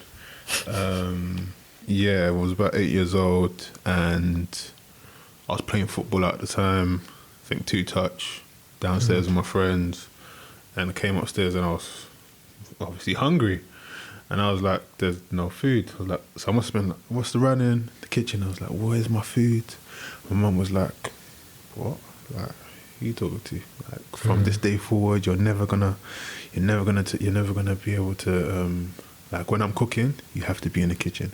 Even if you're playing your game, you must come here and watch me while I'm cooking. If you're outside, you must come here and watch me while I'm cooking. So from then, I was like in the kitchen with my mum, and she was showing me how to basically fend for myself. So when it came down to it, which was very soon, like a couple years later, if not even like throughout that year, I think I might have even been younger, you know. I might have been like 7 as well when I'd done that. And she just said, yeah, you're going to watch me. And I watched. And I had to make eba, which is Gary for some people. Made my first spaghetti bolognese with scotch bonnet in it, which was too hot. So I was learning how to do the African stuff, but it was African food is quite technical. As much as people don't think it is, it's actually there's a technicality to cooking African food properly and well for you to enjoy it. Do you mean any particular region in Africa at all, or? Yeah, like the technique behind African food and doing it authentically is not. It's not as straightforward as people may seem. Like, because there's certain things I've had, like in restaurants, I'm like, yeah, you could have done this, you could have done that. Like in West African restaurants, I can't say anything for South African or East African food because I've not had their food. Yeah. Growing up to say, oh yeah, this is what's good. It's just like when my gran was here, yeah, obviously she could throw it down. Like my gran could absolutely demolish it in the kitchen, so I learned a lot from her as well. Some things I would never learn because I would always be sent somewhere else, so I wouldn't. I don't know if she was trying to keep secrets from me or something like that, but there's certain things that she would make and I'd be like, no, how did you make this? This is bad. I want to learn how to make it. So yeah, West African, Nigerian heritage and cooking, learning like how to cook food was through that cuisine and British food. And from then I looked at magazines that had cutouts. My mum used to get these magazines, like weekly magazines or monthly magazines, whatever it was. I can't remember the name of the magazine, but they would always have recipe cards in them. And I was like, oh, like there's no like African recipe cards in there. But I was like, oh, I'm tired of African food because I'm always cooking it, I'm always making it. Let me see if I can make this food and let's see if I can fuse the two. Can I make it look pretty? Because African food is never, it's always like slapdash on the plate. It's never appealing. Yeah. So I've always been of the notion that we can make beautiful food and it tastes exceptionally good. Because sometimes you have good looking food, but it doesn't taste as good looking as it is. So I think we have an ability, if done right, to do both. So that's where the love for food came. But I loved food anyways because I would always go cooking club when I was at school. That was one of the clubs I always did.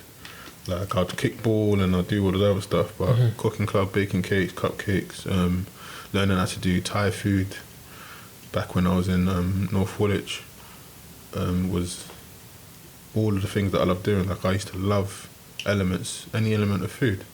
So it's always been a passion that's been innate within me.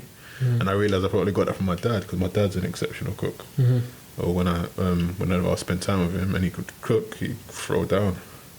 So yeah, I think it's in my blood, number one. Sure. And yeah, the element of throwing a tantrum over food when I was younger showed me how to, I was propelled into cooking sooner. And what was the next step that made you be like, I'm going to make a brand out of this? I didn't get into food straight away. Okay. I wasn't really fond of my food. Okay. Per se, because I didn't think it was good enough. Even now, I still think it's okay. I don't think it's good enough. I think it can still get it better. So I take praise with a pinch of salt. Okay. Do you understand? Like, I don't take praise like, oh yeah, this is amazing. I'll be like, oh yeah, that's nice. It's like nice to hear, but I want it to resonate forever. Like, I don't want it to be a fluke. Do you understand? So I think that's my thing, is where I want to make sure that it's consistent. So I've gone off track. Question. The question was I went off track. I've literally just lost it myself. It's just really bad. The steps that made you want to take this into a brand. So I was a poet at first. Okay. From 13 onwards, I'd write poetry. Yeah. Subtle poetry. When I was 15, 16, I was in my first relationship, so I used to write love poetry quite a lot. Okay. And then I started performing poetry around 16, 17, going to church, doing I was raised in the church, so I used to do poetic or like, I would say religious, but it was more uplifting. Do you write goody two-shoe poems in a way? Not too much, but it was safe enough to write and to say in church. Sure. Do you understand? Whereas what I wrote after like that, Okay. it may not necessarily be cool to say in church, because people are like, I can't believe he said that. Okay. But it's just real life. Sure. Do you understand? So, and I think that's another discussion anyways in its entirety. But yeah, from there, doing poetry, and then when I was actually performing outside, the Word Chef was my name, my stage name. So the Word Chef is because I love cooking as a passion. I'd cook up words for the mic. So I had the blend of, I like to cook, but I didn't want to be a chef. I wanted to be a restaurant owner. I wanted to be a restaurateur. I never wanted to be cooking in the kitchen per se. I would love to do what your Gordon Ramsay does now that he's established and gone clear, where he just comes in and does a service now and again, and you see him. But he's got a great team that runs his establishments for him, and that's what I would like to do in the future. I don't want to be in the kitchen the rest of my life. I want it to run itself, so I can live life and give my kids the best life they can have by being out of the kitchen. Do you understand? And let it being self-sufficient. So that's the dream, to have a self-sufficient restaurateur empire. And it stemmed from poetry. Poetry led to poetry and food. I used to do my poetry, and I used to do my Instagram posts. Okay. But it was just Instagram posts. I just literally cook up loads of food almost every other day, or if not every day, and just put it on my Instagram, and it got loads of followings. I stupidly deleted that account because it was a personal account. And it was a personal account mainly, so there will be like topless. I was a gym goer and everything else. I had to mix and blend. Did people really like the food, or did they like the pictures of me? So it had everything on there, like whatever I do plus the food. So that brought a lot of attention, and I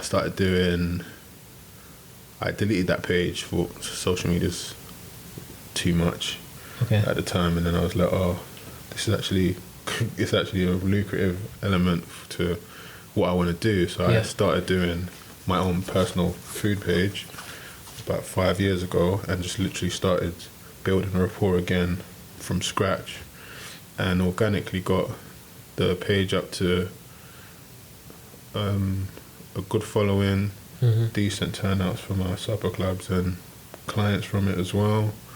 It's helped me. What came first, the clients in terms of like private chef, or the supper club? Supper club came. The pop-up restaurant came first. What made you do that first one? How did you know it was the right time to do the first one? Where I was working in, I was a floor manager at Royal Mail. Okay. So I was in a good position. Yeah. Because they paid quite well, considering what you had to do. And my thing was in a stable environment, working wise, or so I thought at the time, and I can fund doing supper clubs, and because I had a good relationship with my management team, I could kind of control when I had my days off, so I wouldn't have to necessarily utilize holiday. I could literally just schedule my week where I'd get the Saturday off, or the Saturday off, so I could do the supper club on a Sunday, because normally I'd do it on a Sunday, so I'd have the Saturday to prep. So I was in a position where I could do that and do my supper clubs and hopefully fund it and then build from there. The week before my supper club, because I'd booked a date maybe 8 weeks before, but I didn't tell anyone at work. Oh, okay.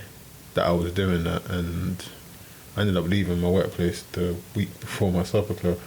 To do it? To do it, yeah. Then, thankfully, I got scouted to be a private chef by Chef Exchange. Young lady, Rosie. What is Chef Exchange? It's a private chef agency. Oh, okay. So they help you gain clients. That's where I got access to high end people in power kind of clients. Yeah. So that avenue helped me to get clients of different proportions. And opened my eyes to a life where I thought, okay, this is nice. Sure.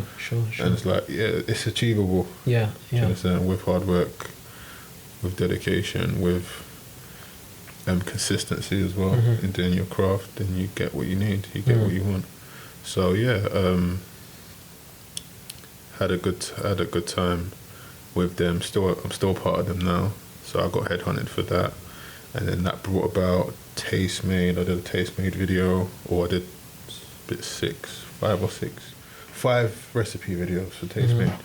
So all of this is just coming organically. And initially with that one, I didn't actually believe they actually wanted me. It didn't make sense. Why do you feel that? Because the person that was in my DMs was from America. Okay. So the head of production at tastemade.com, like, so in the United States, and covers the whole business, contacted me, and it didn't look. I was like, "You're not flying me out to the States." Sure. I didn't know how big they were at the time. Yeah. And she's like, "Oh yeah, let's set up a meeting." And I was like, "Oh, okay." We kept on missing each other, and then she ended up linking me with the head of production in the UK. And I was like, "Oh, so they got a UK team." And then I actually Googled them and looked on their social media. I was like, "These guys have got millions of millions of followers on the UK one, and like tens of millions of followers on the other one." So I was thinking, what's really going on here? What am I going to be doing? So we set up a meeting. They liked what I do. Sorted out 6 recipes. Did them all. Was on Snapchat. I was getting messages saying, "Oh, I see you on Snapchat. I see you on Snapchat." I was like, "What do you mean you see me on Snapchat? I didn't even know that it was up yet." Facebook went quite what's it called? Rowdy and lively. Then I did a joint supper club from that. So it was good. Like the buzz at the time was really good. So all of this has happened through just literally taking my time with it. And content is king in this. Being consistent is king in this. Trying to improve. Don't do the exact same thing. I don't tend to ever have the same menu.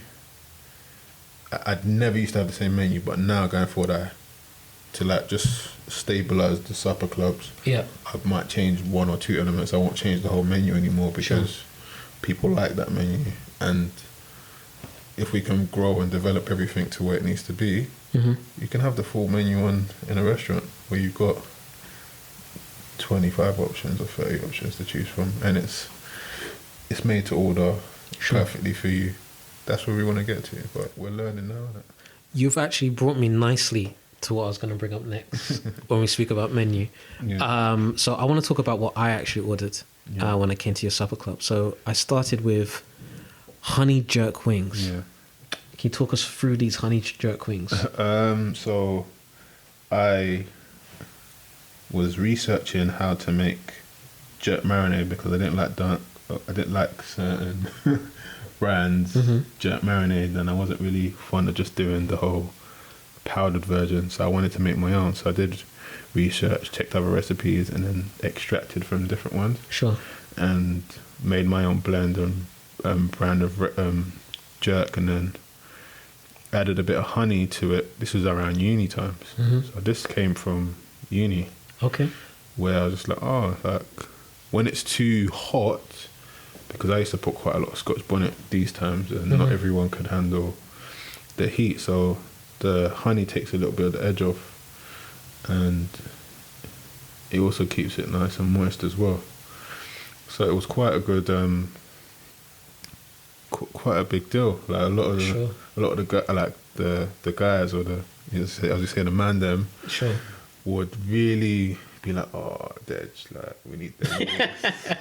I just want them wings. Do you understand? You know, guys like the meat and whatnot, but they're like, yeah, nah, bro, I need those wings. Like all the whole, like I've had guys say, yeah, like all the whole tray of wings, or the whole tray of oxtail. Like they will literally just be like, I just want wings.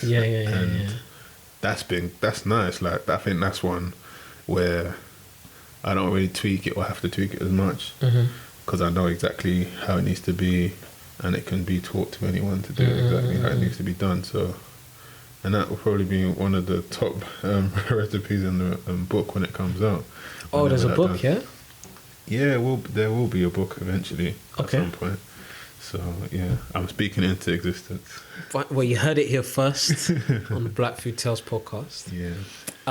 Next, I had the coconut rum glazed salmon. Yeah. So, fish is... I never really... Like, the only thing I used to do with fish dishes is put white wine to, like, make a white wine sauce. And then something came over me and was like, oh, like, this is a nice dish, but what element can I add to it to make it have a bit of Caribbean and sunshine and paradise in it? So I used coconut rum. I only put a little bit in it. I was like, oh. And then I, from the stock that came from the fish, I just put it in a pan and heat it up, mix it up and season it a bit, and then put it over the top. This was like just doing it by chance in the house, with peppers in it as well, and I was just like, oh, this is really nice.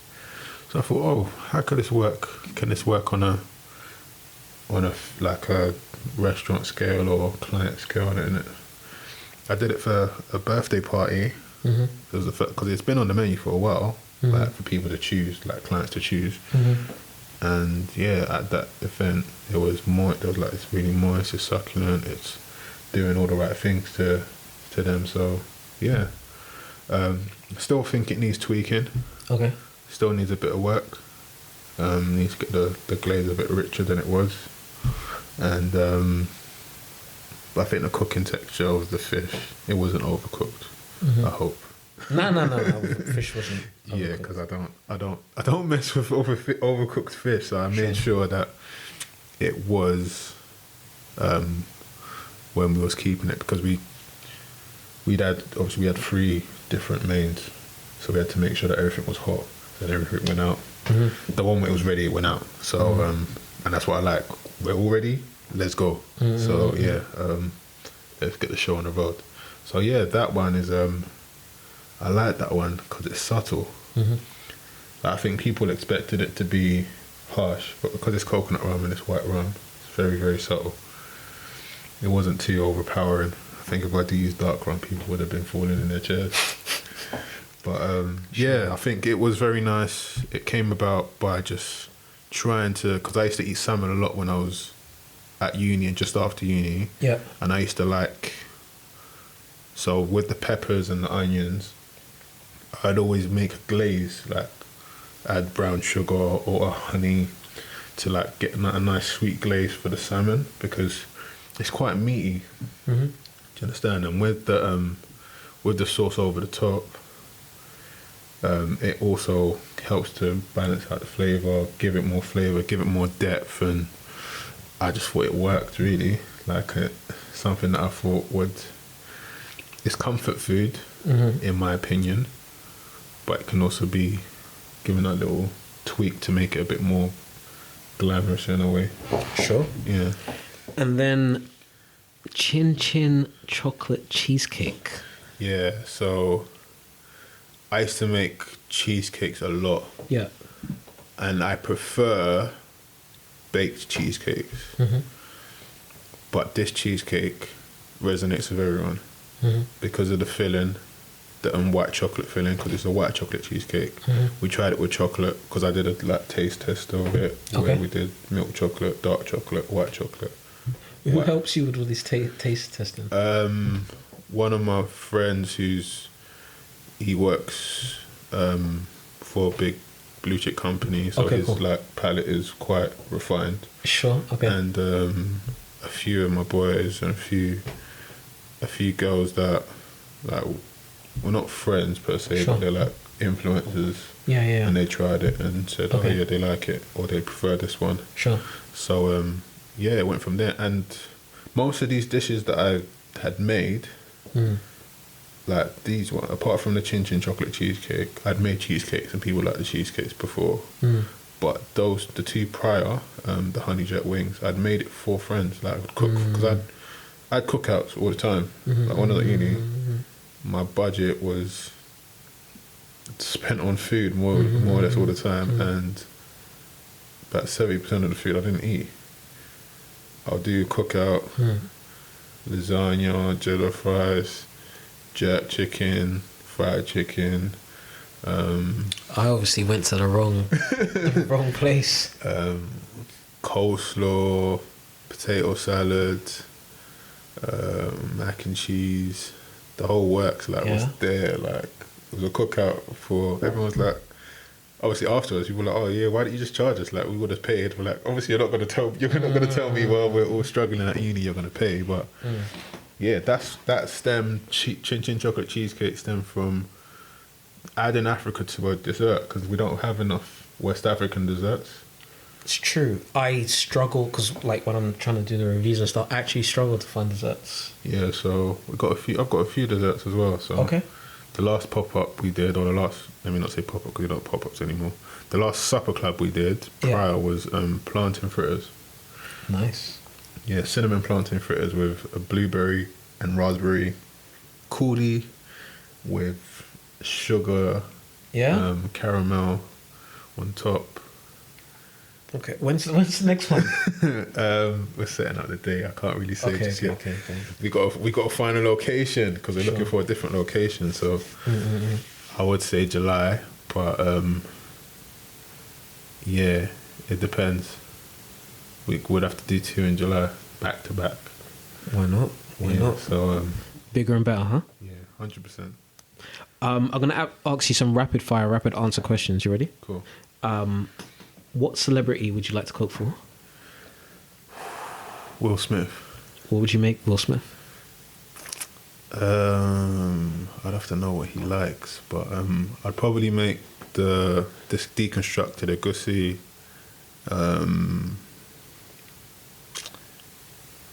I'll probably do a platter of starters, so it literally sets the mood where they have, or him and his family, or him himself has the honey jet wings, for example. Something with a bit more finesse, like calamari, like suya calamari. Suya calamari. Yeah. That doesn't sound bad. Yeah, I've done that a few times. Yeah. Okay. Yeah, I'll have to come to this next supper club. Okay. Yeah. That's actually on the menu for the next supper club. Suya calamari with agege bread, croutons, aioli, and ewedu vinaigrette. So it's like that one took time to break down and see if this works. Is it too much? Is it too little? And it's just it's an explosion of flavors. I like it. What's your favorite midnight snack? Midnight snack. If I was in Nigeria, it would be suya. Okay. Suya is the best. I'm here. Snack. I don't really like sweet stuff. Like I might like Haribos, but it would be probably like the suya king prawns I made, or these aren't really snacks though, are they? They're more like starters and main dishes. I like to eat food. Like I would like a burger. At midnight. You know what I mean? At midnight, I would actually go to my chippy and get a burger if I was hungry. But snacking, quick king prawns, like cooking up some king prawns. If I got nice fresh king prawns in the fridge, season it up quickly. It doesn't take time. It doesn't take long. You got more energy and time than me, because if it's not cooked at midnight, I'm not done. I want something that's like, if you want to talking about a movie or something you're watching, popcorn, Haribos, that's it really. But I want to snack. I don't really snack. I like food. Fair enough. I hear that. I like food. Is there a chef whose cooking style you really like? As in old or new? Any. It could be old, it could be new. Just like a chef that you just enjoy what they do. Yeah, there's a few golden oldies. Your Gordon Ramsay, Michelle Roux, new guys. Heston Blumenthal's work is absolutely amazing. He's where I learnt certain things about the science of food, and doing a few Caribbean like desserts, like with the eggless cake. I got that from him, the white chocolate one, which was not easy to do. So yeah, those are the people that I'd probably look at in terms of that higher up there, looking at what they do in terms of style. There's other people around. There's millions of chefs. Understand? So nailing it down to those three will probably be what I'd say. What's your favourite restaurant? Oh, Chopra. Okay. You know where that is? Nah, where is it? It's in Birmingham. And what kind of food is it? Thai. The best Thai food in the world. And I haven't travelled the world, but that food is absolutely amazing. I've been there. I think I went there almost went there twice in one day, and I was in Birmingham for 2 days. What did you order? What dish should people get if they go there? So I've had quite a bit of the menu because I've been to Birmingham a few times. Is this like in the Bullring or something? Is it near there? Yeah. Okay, cool. Yeah. I think they said they've got one in London. Okay. But I don't care for the one in London. I'll go Birmingham just for that restaurant. It's that good. I like the people. I like the way they serve. I like the food. Yeah. There was a duck curry. I love duck, and duck in a curry it's very, very sometime-ish, but it just worked. Their portions aren't too small. They're decent. The flavors were banging. I haven't been in a few years. Okay. So you're bringing back memories where I might need to just take a trip just for the day. I literally would drive down or take a train down for the day for that restaurant. That's one of my favourite restaurants. There's a few, there's loads, but if you were to say make me happy, it's probably top two. Okay. It's not two. It's top two. And it's not two. No, yeah, just one. Just, you have to pick one. Yeah, you wanted to name it. Oh. No, I said it's top two, but it's not two, so it's one. Oh, okay. It's that good, basically. Yeah. Okay. No, it's that good. Yeah. Favorite ingredient? Oh. Favorite ingredient?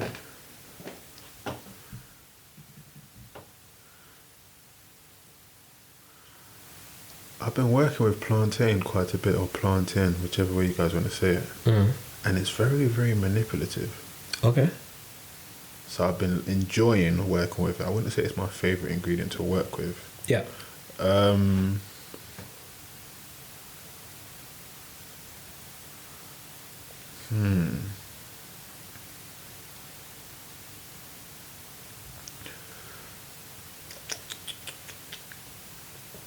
I think probably eggs. Eggs are very versatile. Very versatile. Eggs, prawns. I'm only supposed to say one, and I love herbs. So okay. I think as an element, I'd probably say herbs, like fresh herbs, or plantain. One of those two. Okay. And define good food.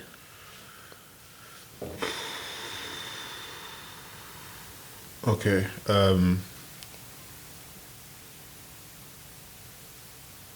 Neutralist hat on, as in I'm not a chef, I don't know anything about food. I would say they have to be served hot, taste good in terms of ingredients, fresh ingredients, as fresh as possible, as fresh as the person can manage, and plated decently. Yeah, hot. Because I don't like, if the food is like warm or cold, like send it back. Like that really irritates me. And if someone says that to me at my thing, I always be like, yeah, I'll sort you out. Do you understand? So, hot, tastes good, and looks decent. Doesn't need to look fabulous. Just looks decent. And last fresh ingredients. Yeah. Yeah. Last question. Dish everybody needs to try before they die. Oh.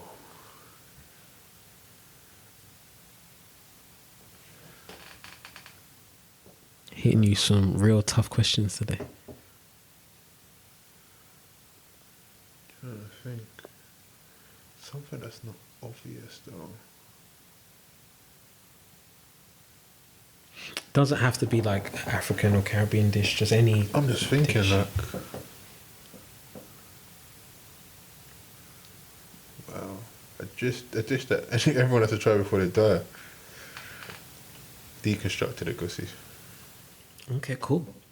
So yeah, I want to thank you for being our guest today on the Black Food Tales podcast. Thank you for having me. Before we wrap up though, Yeah.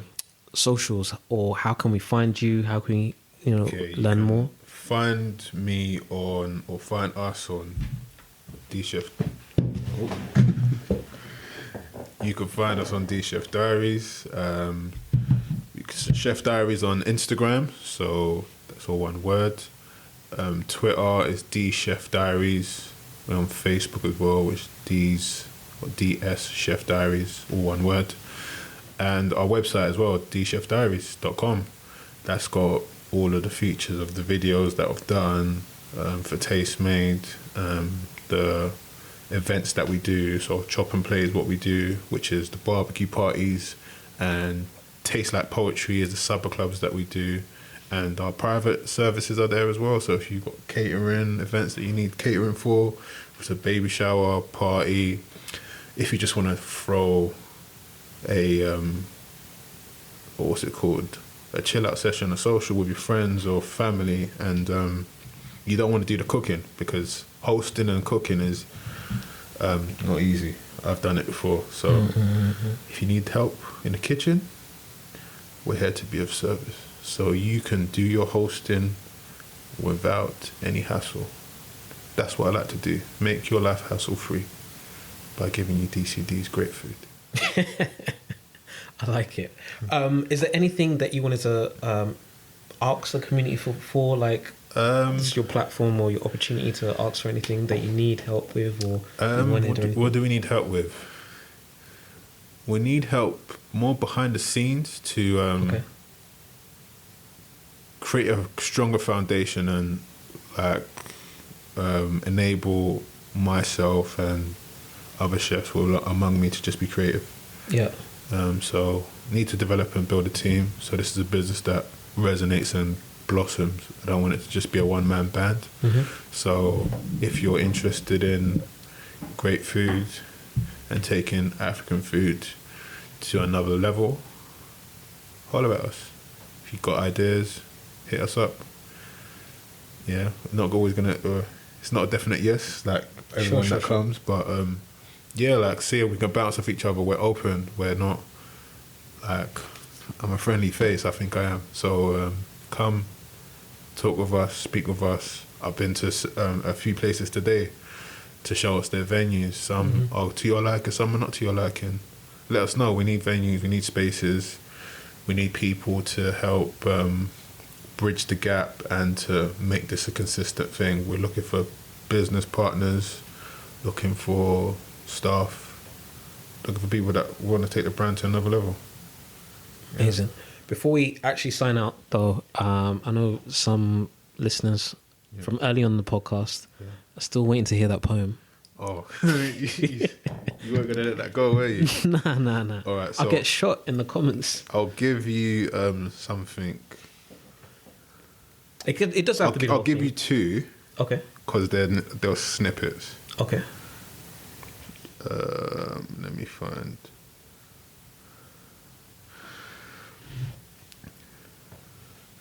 Looked upon your face, mesmerized by the light that hit your eyes.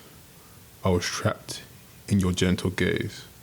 Supple, gentle, Vaseline lips, soft to the eyes, but dangerous when connected to mine. Deeply I felt them connect in my head, at least. Then you spoke, lost in your mirage. I only got the last elements. You're from North London, right? Unknown at that moment, a force I could never shift or break from had me in a trance, captivated. But only on house arrest. I didn't actually need you, but you needed me. That was your play. I was your mark. Your darkness lay between your elegance and niceness. You enveloped yourself like a gift to be treasured. Dazzling, but as new gifts go, you try and figure out how to use them. Especially the ones you don't need, but shine brighter than you could imagine. Deadly in our exchanges of sexual pleasures, I touched you methodically to create a need out of a want we both desired. Transferred between your thighs was a drip that raised the hairs on the back of my neck as I was unselfish, not knowing this was why I was perfect. Young, hungry, selfless, and in a place I did not need to be with you. The days replay, months shuffle as I look at the cell behind the picket fence. There you go, there's one. Okay. This is about melanin and the love for melanin. The sweetness of, and this is not necessarily for women, it's just about black people or the black skin tone in general. I think is beautiful. The sweetness of your glow when it radiates consumes me to the point my 6-foot muscular frame becomes minuscule. Even in a dripping grain, you are seductive, gorgeous, enticing, powerful, striking, intellectually engaging, and sometimes spiteful. You chart top every year, your mix and blend through flows. One cannot be definitive in how to explain you. Every time I try, the moisture from my tongue dries. It's drained, lost in the gaze of you, yearning to be quenched by you. I've tried 1 billion times to praise you in a way that doesn't offend you or overly sexualize you. But I'll be as intense as I can be. Melanin. So started by saying I celebrate you, all shades alike, all shades of nude. I appreciate the mid to upper percentile of greatness, of strength, of divinity, of beauty, and you are physically and mentally, emotionally breathtaking. From selfies to canvases, from cultured artists to young and mature professionals to influencers, to just you, who takes down a tone or two of your richness with concealer. Yes, you're incredible. I refuse to refer to taglines to glamorize you, but I'm talking to you, not to offend you. But you are the chart topper of all kinds, and I like others, unlike others. But nothing compares to you. Brother, thank you so much for being our guest today. Thanks. Thanks for having me. See you guys in the next episode. I'm not a poet. thank you so much for listening to another episode of the Black Food Tales podcast. As always, I put together some show notes for you. You can find those over at blackfoodclub.com/013. That's blackfoodclub.com/013. And before I go, as you always know with the Black Food Club, you're invited.